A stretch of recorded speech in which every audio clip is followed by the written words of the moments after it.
streets flooded with molasses.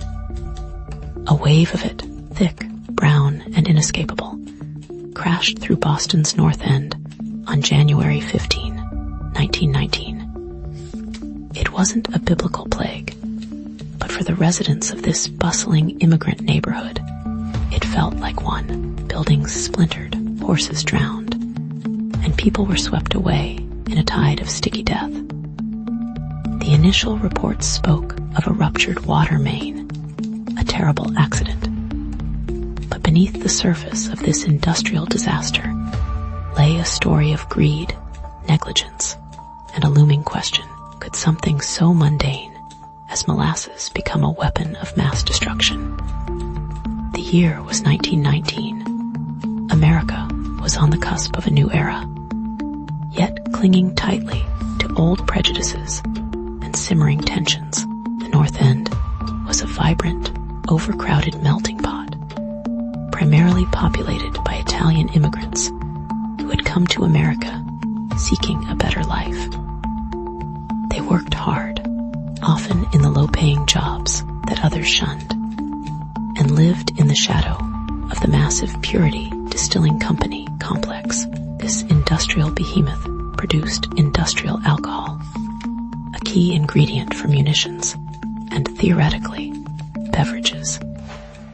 Its most prominent feature was a colossal steel tank, 50 feet tall and 90 feet in diameter, capable of holding over 2 million gallons of molasses, the raw material for the alcohol. Locals had long complained about its structural integrity. Leaks were common, and the tank groaned ominously under the weight of its syrupy contents. Yet, their concerns were dismissed. These were poor immigrants. After all, their voices easily ignored. The Purity Distilling Company was a subsidiary of U.S. Industrial Alcohol, a company swimming in profits thanks to World War I. Alcohol was essential for the war effort, and the company was making a killing. But the war had ended just months before, and prohibition was looming. The race was on to produce as much alcohol as possible before the ban came into effect, and corner the market. This frantic scramble for profit led to corner cutting, a dangerous gamble with potentially lethal consequences. The tank itself was a testament to this haste, rushed construction, substandard materials, and a complete disregard for safety protocols. The man overseeing the operation, Arthur Gell, was more concerned with deadlines and profits than with the well-being of the community. On that fateful January day, the weather was unseasonably warm, a stark contrast to the bitter cold that had gripped Boston for weeks. Inside the tank, 2 million gallons of molasses fermented, generating heat and pressure. Round midday, workers noticed increased rumbling and shaking from the tank. Some even reported seeing fresh cracks appear in its already weakened walls. They raised concerns with their supervisors, but again, their warnings were brushed aside. The pressure to maintain production outweighed any concerns about potential catastrophe. No one could have predicted the sheer destructive force that was about to be unleashed. The collapse was sudden and catastrophic.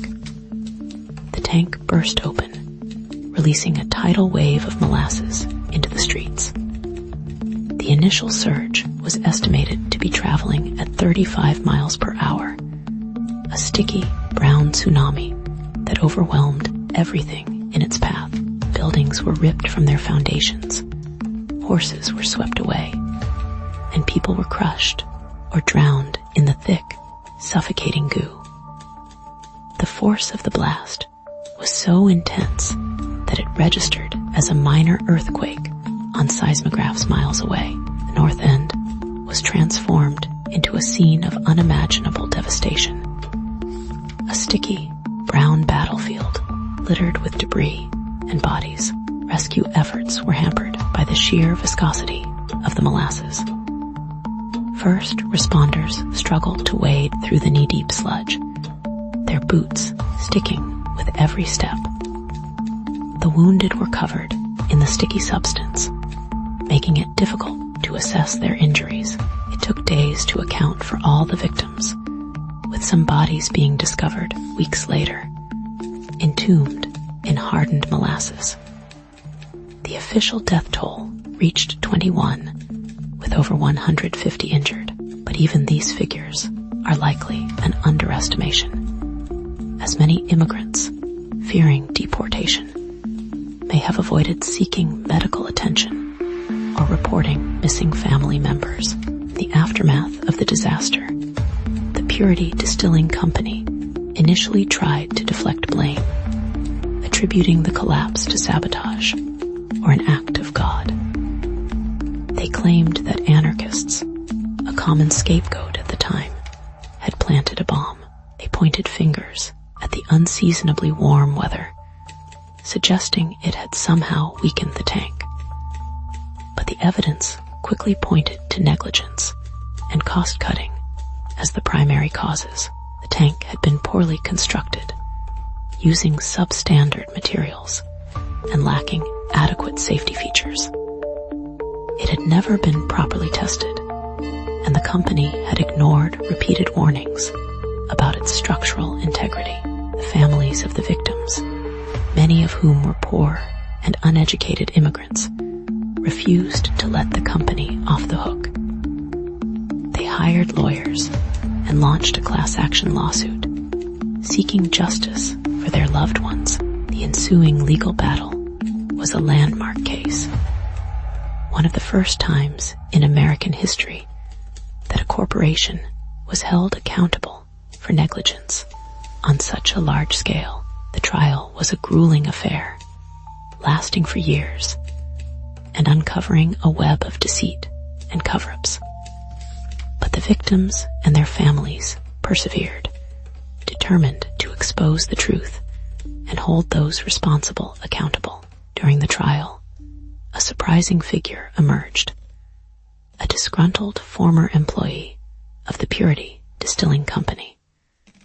He testified that he had repeatedly warned his superiors about the tank's structural flaws, providing detailed reports and even photographic evidence, but his concerns had been ignored, dismissed as the ramblings of a troublemaker. This whistleblower's testimony proved to be a crucial turning point in the case, providing irrefutable evidence of the company's negligence and disregard for public safety. He revealed that the tank was not even filled to capacity during testing, further demonstrating the company's blatant disregard for established safety protocols. The investigation unearthed a shocking truth about Arthur Gell, the man in charge of overseeing the tank's construction. Gell was not an engineer. He was a company treasurer with no experience in structural design or construction. He had been placed in charge of the project simply because he was a loyal company man, willing to cut corners and prioritize profits over safety.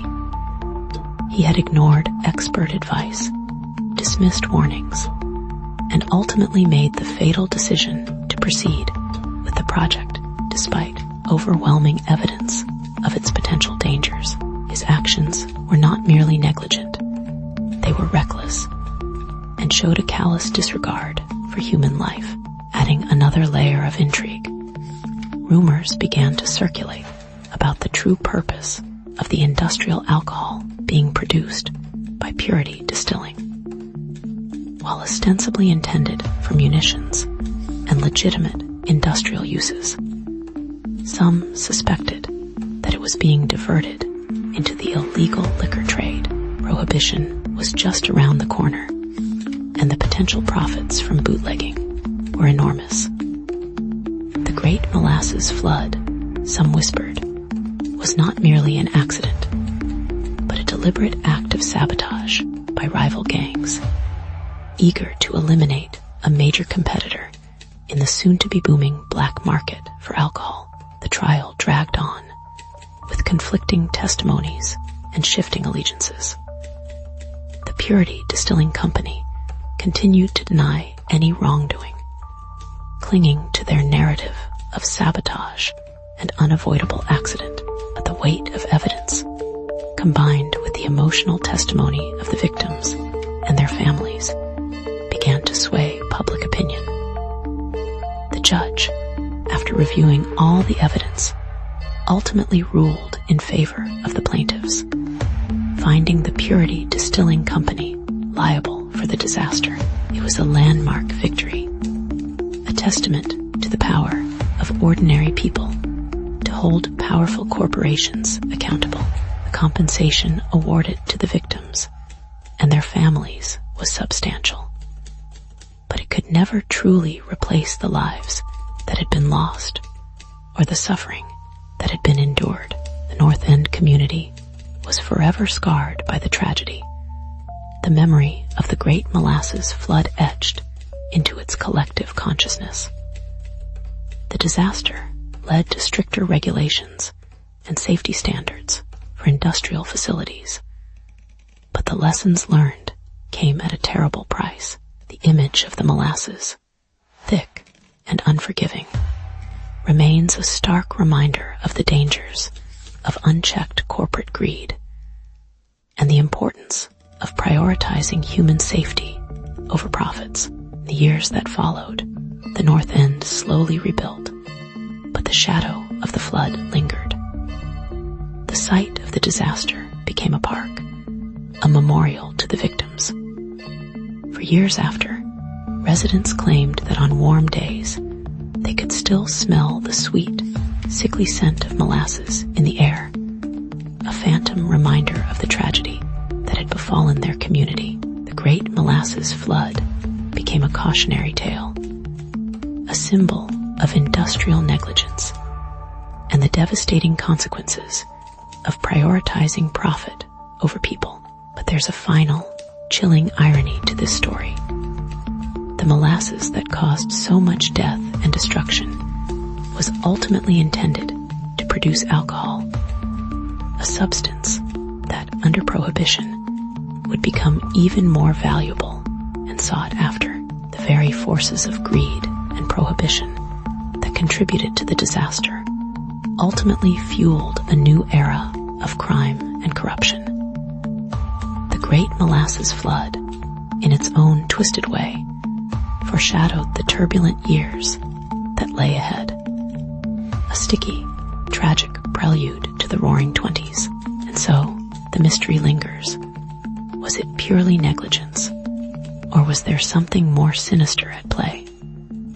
While the court case settled the question of liability, the whispers of sabotage and hidden motives continue to haunt the story of the Great Molasses Flood. Perhaps the truth, like the molasses itself, is thick and difficult to penetrate, forever obscuring the full extent of the tragedy. The streets may have been cleaned, the buildings rebuilt, but the sweet, sticky smell of unanswered questions remains, a testament to a disaster that continues to resonate a century later.